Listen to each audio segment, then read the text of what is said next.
భక్తివన్న ప్రేక్షకులకు శుభోదయం 26/4/2024 స్వస్తి శ్రీ చాంద్రమాన శ్రీ క్రోధినామ సంవత్సరం ఉత్తరాయణం వసంత ఋతువు చైత్రమాసం కృష్ణపక్ష విధియ శుక్రవారం విధియ ఉదయం 6:25 అనంతర తదియ అనురాధ నక్షత్రం రాత్రి 2:17 వరకు శేషవర్జ్యం ఈరోజు ఉదయం 7:07 వరకు దుర్ముహూర్తం ఉదయం 8:11 నుండి 9:01 వరకు మళ్ళీ మధ్యాహ్నం 12:22 నుండి 1:12 వరకు సూర్యోదయం 5:41 సూర్యాస్తమయం 6:13 అమృత గడిల మధ్యాహ్నం 3:06 నుండి 5:06 వరకు రాహుకాలం ఈరోజు ఉదయం 10:30 నుండి 12 వరకు రాహుకాలం శుభ సమయం ఉదయం 6 గంటల నుండి 7 గంటల వరకు శుభకాలం సాయంకాలం అంటే మధ్యాహ్నం 3:45 నుండి 3:30 వరకు శుభకాలం వరియన్ యోగం తెల్లవారుజన 3:12 గరంజి ఉదయం 6:25 వని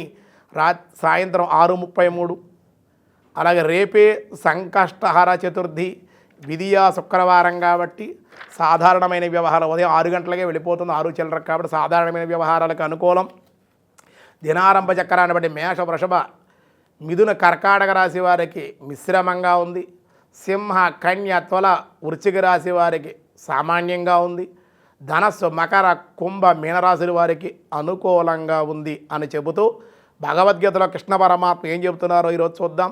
పార్థాయ ప్రతిబోధితాం భగవతాం నారాయణేన స్వయం వ్యాసేనాగ్రదిత పురాణమునినా మధ్యే మహాభారతం అద్వైతామృతవర్షిణీం భగవతీం అష్టాదశాధ్యాయిని అంబా త్వామనుసందదామి భగవద్గీతే భవద్వేషిణి ఇది తే జ్ఞానమాఖ్యాతం గుహ్యాదుతరం మయా విమశ్రేత్వశేషేణ యదాచ్యసి తదా కురు సర్వగుహ్యతమం భూయ శృణమేవ పరం వచ ఇష్టోసి మే దృఢమితి తతో వ్రక్షామి తే మన్మానా భవ మద్భక్తో మద్యాజీమా నమస్కురం మామే వైశిష్య సత్యంతే ప్రజాజానే ప్రియస్యమి.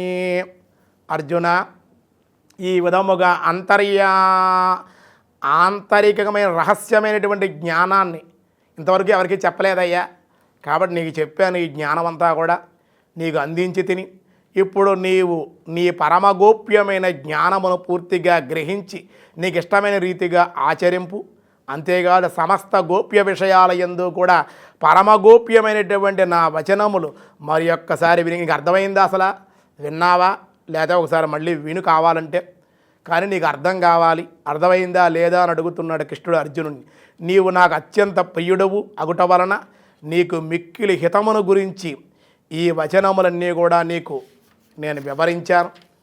అంతేకాదయ్య ఓ అర్జున, నీవు నా యందు మనస్సును నిలుపుము, నా భక్తుడవు కమ్ము, నన్నే సేవింపుము, నాకు ప్రణమిల్లుము.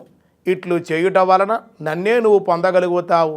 ఇది ప్రతిజ్ఞాపూర్వకముగా నేను నీకు చెప్పుచున్న మాట. ఎలాగనగా నీవు నాకు అత్యంత ప్రియుడవు కనుక నీకు తెలియజేస్తూ ఉన్నాను అని కృష్ణ పరమ విశేషమైన జ్ఞానాన్ని తెలియజేశారు. మిగతా విషయాలు రేపు చూద్దాం. ఈరోజు స్వస్తి.